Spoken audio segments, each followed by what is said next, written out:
Ladies and gentlemen, the following podcast is set for one episode. Your host from Columbus, Ohio, is Michael Kirk. Welcome to the Outlaw Mudcast. Hello and welcome to the Outlaw Mudcast, your digital audio dirt sheet for all things Supershow. Top story this week is the brand new tag team restrictions.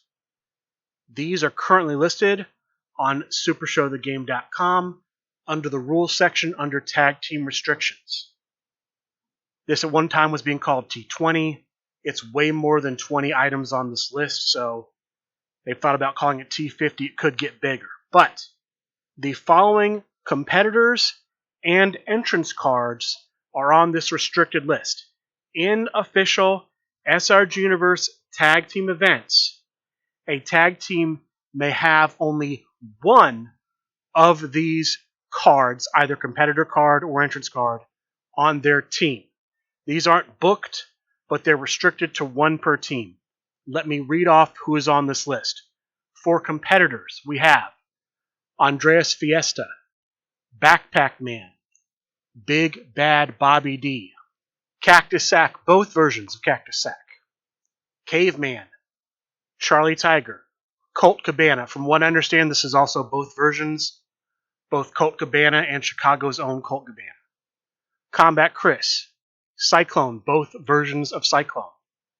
Down River Drew, Duff Martin, Fotista, Fortress, The Mark Jeff Bravo, Grim Librarian, Jay White, Johnny Eldorado, Johnny Correa, Kenta, King Greatness, Liger, Mac Attack, Macho Manny, Mallory the Destroyer, The Villain Marty Skrull, The Master Chef LMP, Mr. Snap, both versions of Mr. Snap, Ms. Southern Belle, Night Terror, Officer Breezes, Oracle, Peter Lionheart, The Phantasm, The Player of the Era, Prima Lotta, Prince of GTS, RVD Rob Van Dam, Reverend Goodbrains, Ricky Riot, Scott Prime, Silent J, Terror Skull, Tetsuya Naito, The Big Shot, Robert the Brain Dunn, The Duke, The Goat Brock Smith, The Man from IT, The Ultimate Fighter, Trent, Zombie, and Zonda. Those are the competitors. The two entrances are Fate is on Your Side and Rolling In with the Ring General. Again, tag teams are restricted to only one of these per team. For example, if your team decides you're going to have the Big Shot on the team, you couldn't pair the Big Shot with Macho Manny. You couldn't pair them with Rolling In with the Ring General. Your partner could not use Fate is on Your Side or Johnny Correa. You can only have one of the competitors or entrances per team. And I'm just going to emphasize again, because I know this was a question when this was first announced, the entrances are included on the restriction. It's not that there are restricted competitors and you can only use one of the list, and restricted entrances so you can use one of the list. It's that all of it's restricted, you can only use one, period. You couldn't use a restricted competitor and a restricted entrance, and then the other entrance and other competitor are fine. No. If you use a restricted entrance, you can't use anything else on the restricted list. If you use a restricted competitor, you can't use anything else on the restricted list. Looking at the list of what's restricted, it's pretty clear to me that what a lot of this was about, what a lot of these competitors on the list were doing, was they were trying to, in some way, work around with, manipulate, exploit the double team rule. What's the double team rule? The double team rule exists in tag team format. It also exists in triads. Here we're just concerned with tag team only. Reading off the rules section from supershowthegame.com. Double team. If two team members roll the same skill for a turn roll, they can choose to high five, fist bump, or too sweet in order to combine their turn roll and attack any opposing player or players in the order of their choosing. Meaning, for example, if I'm tagged up with Steve Resk, if Steve Resk and I are partners, we both roll grapple. My printer grapples a 6, his is a 9. I add +1 to my turn roll, so my turn roll is 7. We 2 sweet. We now are considered to have a turn roll of 16. If that's higher than what our opponents rolled, we win the turn roll. And then he and I can play a card. We choose who plays first. And we don't have to play against the same person. He can play against one of the opponents. I can play against the other. A lot of these people on the restricted list have gimmicks that trigger when their opponent's roll is higher than their own. That happens more often when double team is used. Some of these competitors have gimmicks that trigger when they use double team more often than they would normally. Some of these competitors are reroll characters. They can reroll their own turn roll, which increases not just the odds of rolling higher on the second roll, but potentially being able to use double team on the reroll. Some of these competitors can make the opponent's reroll, which can essentially break up a double team from the opponent. That's what I'm seeing looking at most of these, that what a lot of this was about was manipulating the odds of being able to double team or preventing your opponents from double teaming or taking advantage of a gimmick triggering more often when double team is used either by yourself or by the opponent. Some of the people on here copy gimmicks like Caveman and Mallory the Destroyer, which makes sense. If you play someone who can copy a gimmick, this would allow you to copy a restricted competitor's gimmick on the opponent's team, so you would effectively be using 2 restricted competitors. So that makes sense why they're on this list. Some people on this list, I'm not 100% sure why they're on the list. Looking at the Oracle, for example, the Oracle is good. I don't know what she does in terms of tag team that she does better than she would in a single. I could just be missing that, though. There may be something I'm missing. Same thing with Night Terror.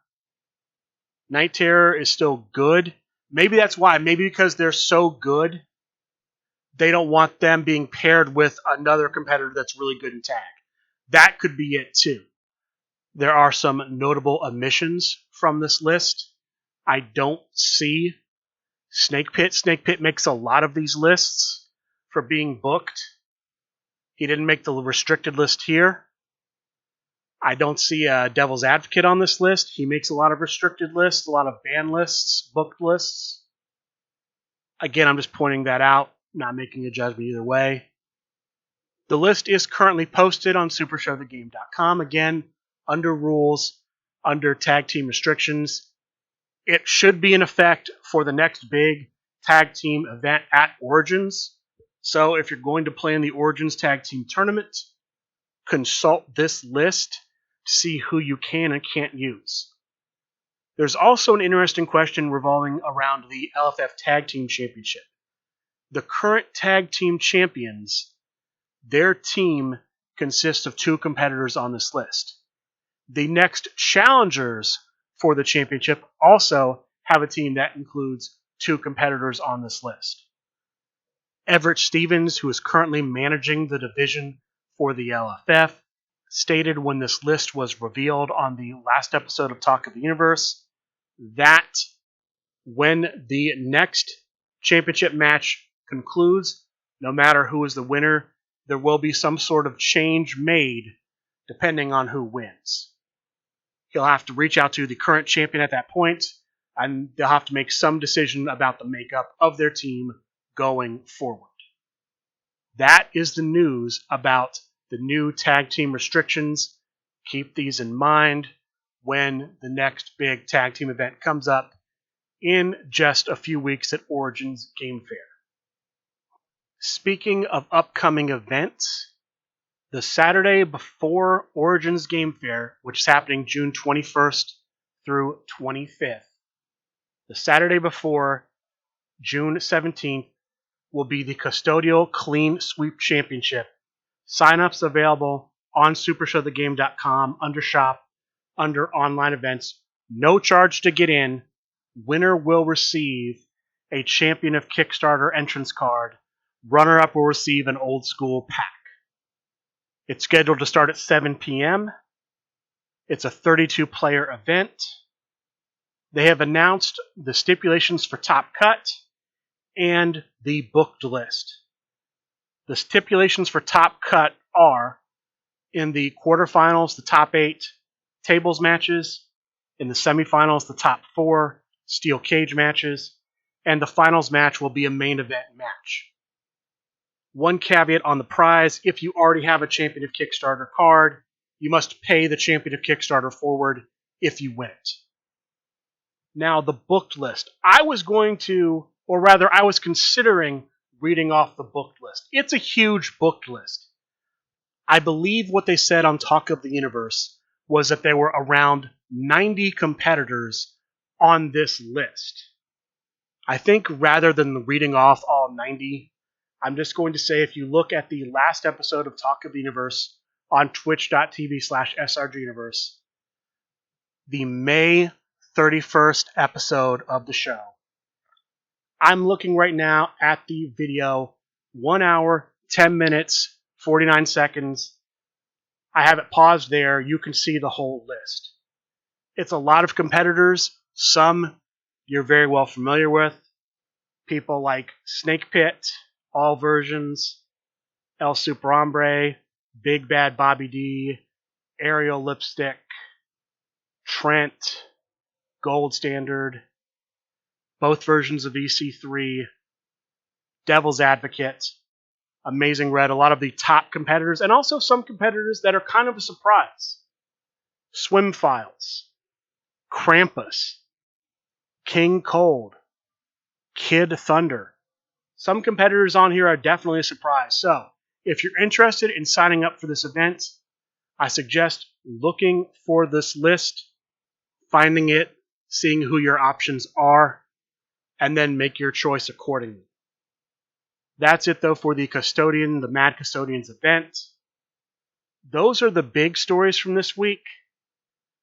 Let me go through some of the other stories, updates, and then we'll get into the recent featured matches and tournaments from the week. I'll start with the 2023 Create a Competitor competition. Last week, we had the voting in match number 5.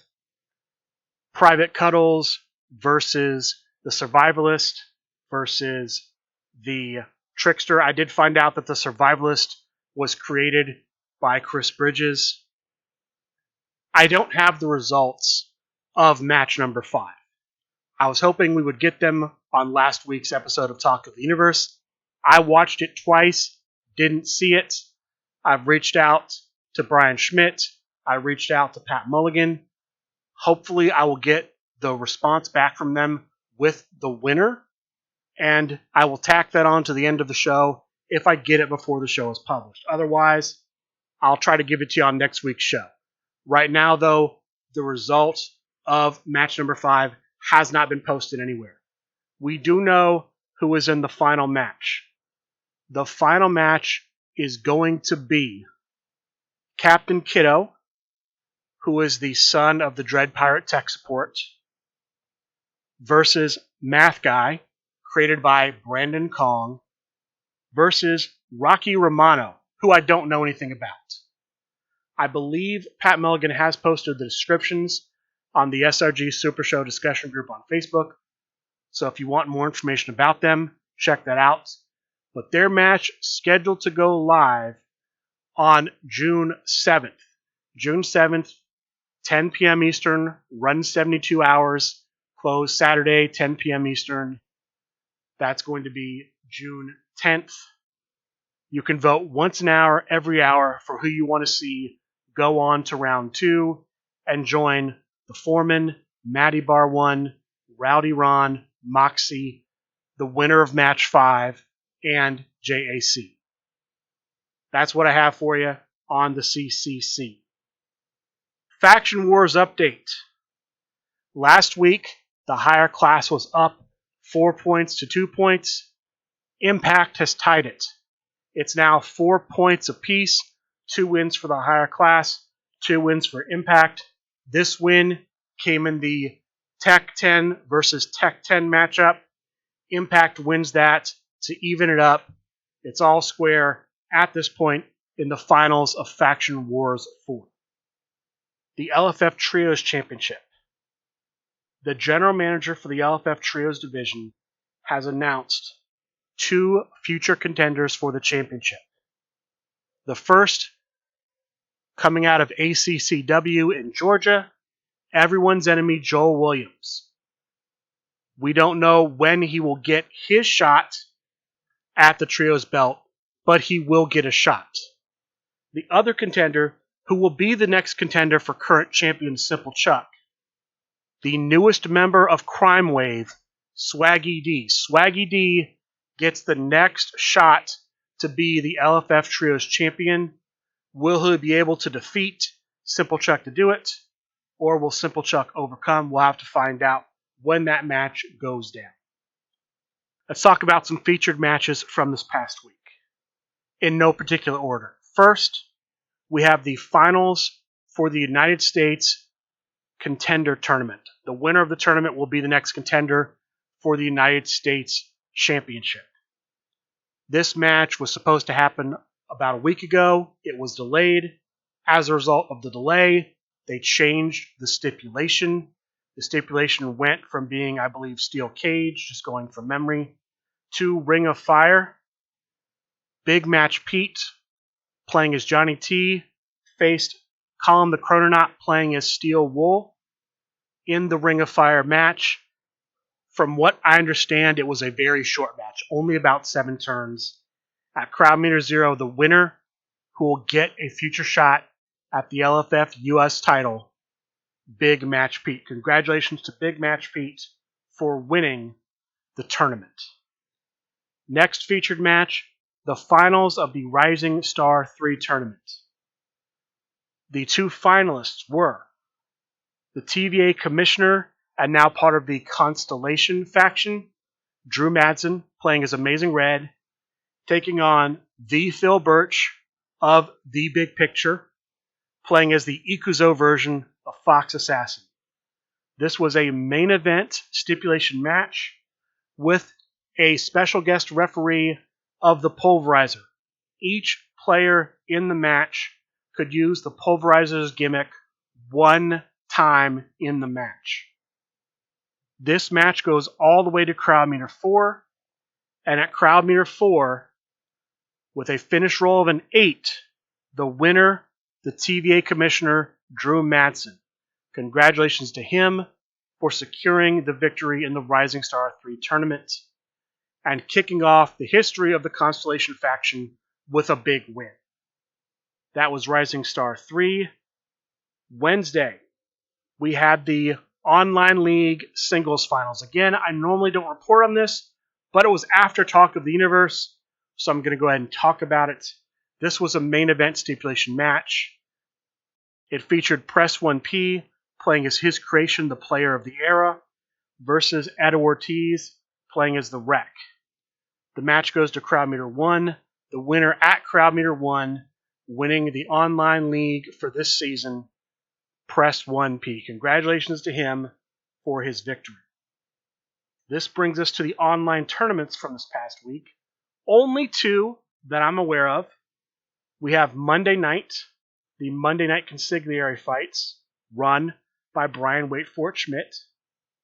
There are 15 players Monday night, 3 groups, 5 players per group, top 2 per group advance to the top cut. So we have a top 6. Looking at the report on challenge, it looks like 2 players got a bye into the top 4. The remaining 4 are broken up into 2 singles matches, with Big Match Pete as the special guest referee. Then when we get to the semifinal round, it's also a special guest referee match. Alexander Slamilton, the special guest referee. And then in the finals match and the third place match, the stipulation is each player gets to use the effect that the LFF United States Championship belt grants you as champion. Top 4 in Monday night's tournament were, in 4th place, playing as Mike Verna, Paul Trejo. In third place, playing as Cruel, the judge Tim Riley. The finalists were Brian Wait For It Schmidt as Sammy the Draw Callahan and Chris Pate as Big Bad Bobby D, with the winner, Chris Pate, as Big Bad Bobby D. Congratulations to Chris Pate for winning Monday night. Thursday night, not run by Chibi this week. Chibi's off. Instead, the SRG BOSS Steve Resk runs the tournament. 27 players in this Thursday night's tournament, broken up into 7 groups. 6 groups of 4, 1 group of 3. Top 2 records per group advance into the top cut. So 14 players make the top cut. 2 players get a bye into the top 8. The remaining 12 face off in singles matches to go from 12 to 6. All of the matches in that round have a special guest referee of Johan Sibelius. When we get to the quarterfinals, every match in the quarterfinals is a kendo stick match where each player is playing as if they have a kendo stick card in play. In the semifinal round, there are steel chair matches, each player treating it as if they have a steel chair card in play. And the finals match is a ring step match with each player treating it as if they have a ring step card in play. The top 4 were your 2 semifinalists, HR of the Unionverse playing as Danhausen, and Ricky Riot playing as Ricky Riot. Your finalists were Alec Ventresca playing as Quadruple H, and the Cheetah playing as Ra Ra Perry, with your winner, the Cheetah, playing as Ra Ra Perry. This brings us to Sunday Night Fights. But before I get to Sunday Night Fights, I have some updates, some news that came in while I was recording earlier. First, I did get a response on who won match number 5 in the first round of the CCC. The Trickster won. Kind of a surprise. The Trickster is the one I know the least about. So I would not have guessed it was the Trickster, but the Trickster wins. He joins the Foreman, Matty Bar 1, Rowdy Ron, and Moxie, as well as JAC, in round 2 of the CCC. Again, starting next week. And I've been saying 10 Eastern. It looks like they've moved that later. It's going to go 11 to 11 instead of 10 to 10. But match number 6 starts next Wednesday, June 7th, 11 p.m. Eastern. Math Guy versus Rocky Romano versus Captain Kiddo. Next, I did get one locals report. Misos is doing their old school series. They're in week 4 of that. They did a 7-player round robin tournament. The top 3 were in third place, playing as the old school version of El Blanco Diablo, Austin, and I believe it's either Wan or Juan. I'm not sure how it's pronounced. But the other Austin. In second place, playing as the old school version of Hollywood. When I say old school, I mean from the old school packs. John Maness, and then the winner, the phenomenal one, Kirk Polka as Cyclone. Again, the newest Cyclone. We have a couple match announcements. Tuesday, the 6th of June, after Dojo, the Deep South Championship will be on the line. The challenger, Drew Madsen, the champion, Prince Butters. On the 18th of June, Sunday Night Fights, there will be a triple threat or triad match. Piglet versus the Meeple Craig Brett versus Le Penguin. Cheetah Cup 2 update. Cheetah Cup 2 is still in the opening stages, the group stages where all the players who have competitors in Supershow the Game are facing off. We've had some winners announced. We know that Mark Perry is going on to the next round. I believe Candyman Dan is going on to the next round. I have a correction on what happens to the second place players. I was under the impression that for those who made second place in their pod, they would be put into a grand battle match, and the winner of the match would join the other winners in the next phase of Cheetah Cup 2. The second place players are going to be put into a WWE 2K video game Royal Rumble simulation, and the winner of the simulation will go on to the next portion of Cheetah Cup 2. This brings us to Sunday Night Fights. The opening match of Sunday Night Fights is for the LFF Tri-State Tag Team Championship. The challengers are Team TBD. Lucky Cat Nico playing as Ariel Lipstick, and Brian Waitfort Schmidt playing as Sammy the Draw Callahan. The champions are Cold Candy Crush, Candyman Dan playing as Fortress, and Le Penguin playing as the Witch's Apprentice.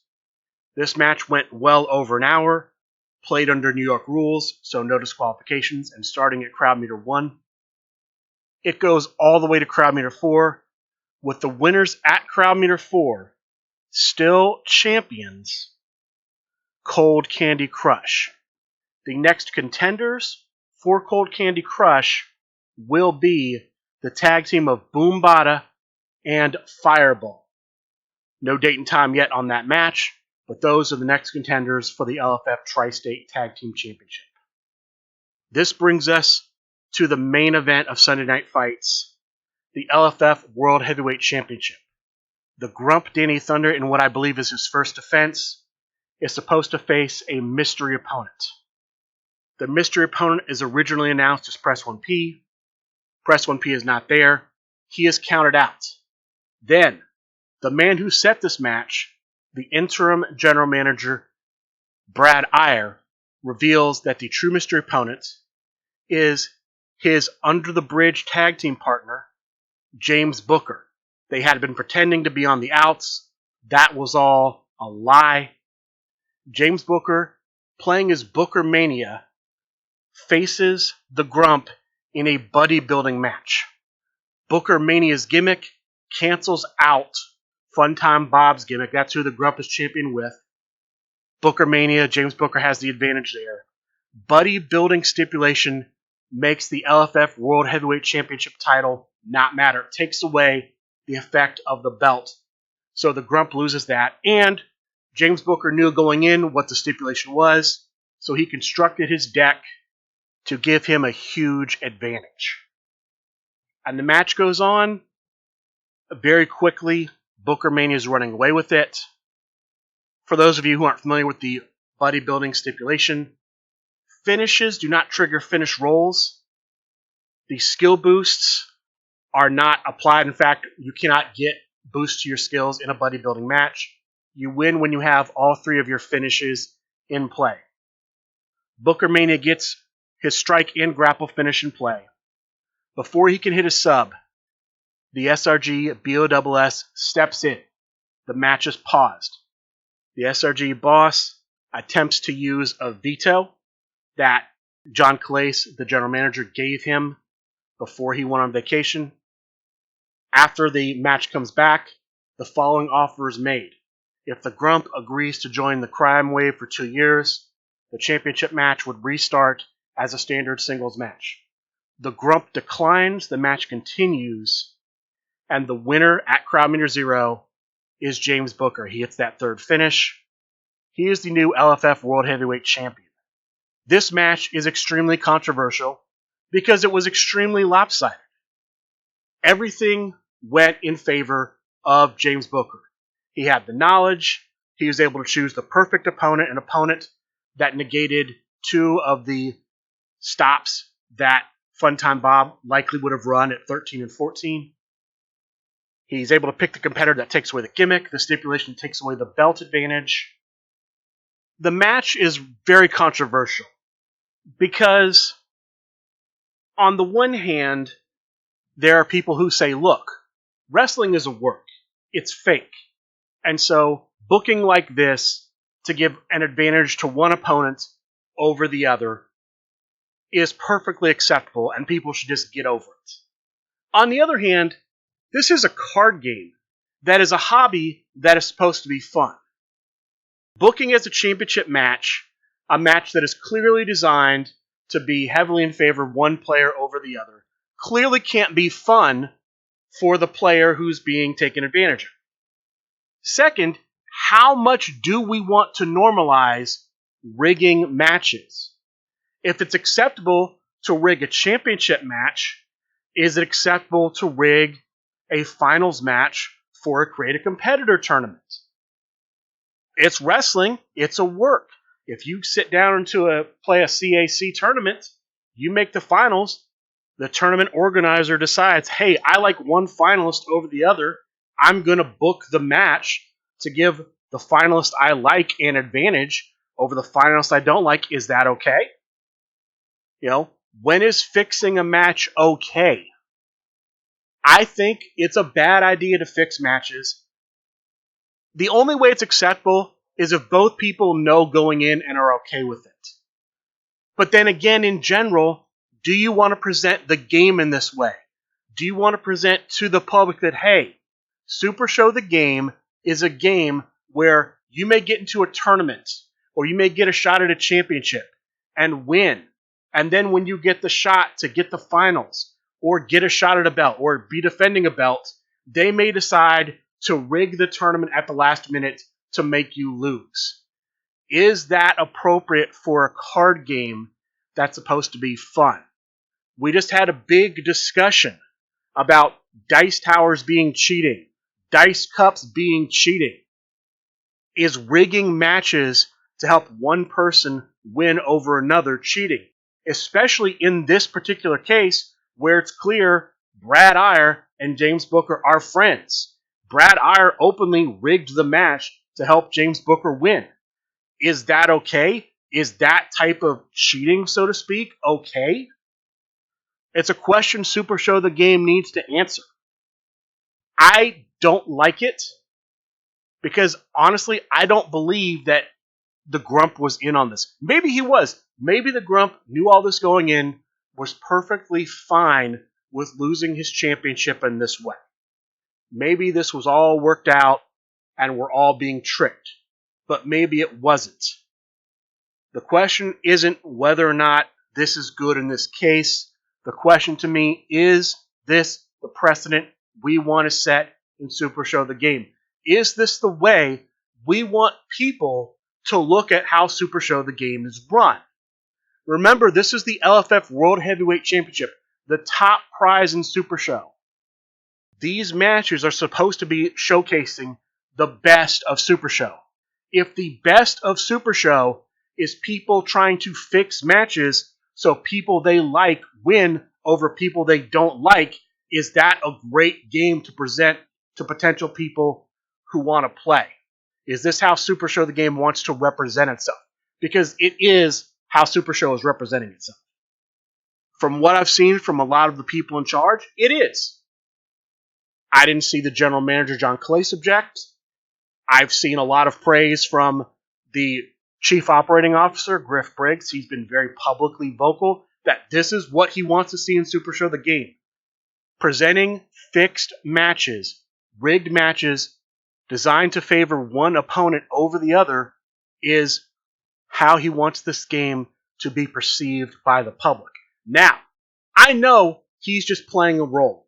He's Leo the Law, he's corporate law, he's a heel, John Clace is a heel, Steve's in the crime wave, so sometimes he's a good guy, sometimes he's a bad guy. It goes back and forth. This is why I don't think authority figures should be heels. Because how do you know when they're not being heels? If I make an order at supershowthegame.com and I don't get it, did they mess up? Or did Steve Resk, who's in the crime wave, steal my order because he's in the crime wave and theft is crime?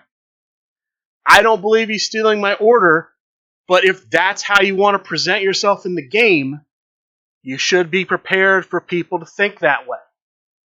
Again, you didn't have to make your faction called the crime wave. You did that. You have to accept everything that comes with it. So, I understand the controversy. I don't like it.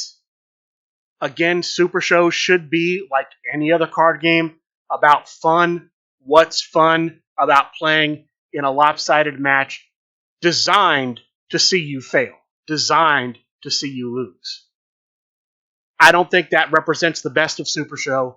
I don't think that's what should be promoted on official Supershow channels as this is how we run our championships. But that's the outcome. James Booker is the new LFF World Heavyweight Champion. Hopefully, his reign is better than what we saw tonight on Sunday Night Fights. As a result of this, and we had some announcements from General Manager John Clace after this match. As a result, because James Booker is now the LFF World Heavyweight Champion, he can't book Origins. Apparently, you can't be both the GM and champion, so he loses that right to book Origins. Now, is that temporary? Will he get it back? I don't know. But as of right now, he can't book Origins anymore. He won the right to book Origins, beating Clace in a match at Grand Gathering 3. We've had another general manager change. Jeffrey Fox, who had been the general manager of the Underworld division, has resigned. He stepped down. Thank you for your service. He did a good job while he was running the division. His replacement has been named. Bob Dunn is being offered the position. I believe Bob Dunn has a few days to accept, but I would love to see Bob Dunn running it. He's, from all my interactions with him, a good guy, a good player. I think he would do a good job running the Underworld division. The last announcement from the general manager, the 2023 Super Show Cup. Starting after Origins Game Fair, June 26th, there will be a 64-player single elimination tournament. Each round will be a best of 3. The first 2 matches will be standard singles matches. The third, if necessary, will have a stipulation. Let me give you the stipulations and let me give you the dates. It was a $5 entry fee. All 64 spots, as I'm recording this, have sold out. They sold out pretty much within a half hour to an hour of the announcement being made. So, tournament is already booked up. Players have until June 25th to submit their deck lists. They can't change their deck through the entire tournament. There won't be diversity, but expect, if you choose to be the same competitor as somebody else, expect mirror matches early. The first round, the round of 64, the stipulation for match 3 if necessary, is New York rules. Players have until July 2nd to play those matches. Next round, the round of 32, the third match stipulation will be steel chain. Players have until July 9th.